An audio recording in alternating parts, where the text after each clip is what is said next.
अब राधा अक्सर महल में दिखने लगी थी। वह धीरे धीरे राजा के करीब आती जा रही थी। उसकी मुस्कान और बातें राजा को सम्मोहित कर रही थी।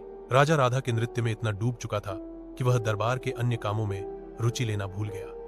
रानी यह सब चुपचाप देख रही थी। एक दिन दरबार में राजा ने सबके सामने घोषणा की, मैं राधा से विवाह करूंगा। सभा में सन्नाटा छा गया। रानी की आंखें भर आईं। यह बात राज्य भर में फैल गई। लोगों ने रानी के अपमान का विरोध शुरू कर दिया। महल के बाहर प्रजा गुस्से में इकट्ठा होने लगी।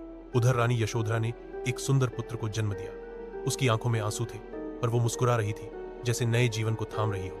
राजा जब यह सुनकर रानी के पास पहुंचा तो पुत्र को देखकर वह मुस्कुरा उठा। एक क्षण के लिए राधा का मोह भी भूल गया। राधा दूर खड़ी यह दृश्य देख रही थी। उसके चेहरे पर ईर्ष्या साफ दिख रही थी। वह बिना कुछ कहे जंगल की ओर चल पड़ी। रानी ने राधा को महल से निकलते देखा और उसका पीछा करने लगी। वह घने जंगल तक पहुंची जहां राधा कुछ अजीब कर रही थी। रानी ने देखा कि राधा तांत्रिक क्रिया कर रही है। वह कोई आम स्त्री नहीं, बल्कि एक डाइन थी जो तंत्र मंत्र से राज्य को वश में करना चाहती थी। रानी कांपती हुई महल लौटी और राजा को सब बताया, पर राजा राधा के मोह में इतना डूबा था कि उसने रानी की एक बात भी नहीं मानी। रानी की आंखों में अब सिर्फ एक ही सवाल था, क्या कोई मेरा विश्वास करेगा?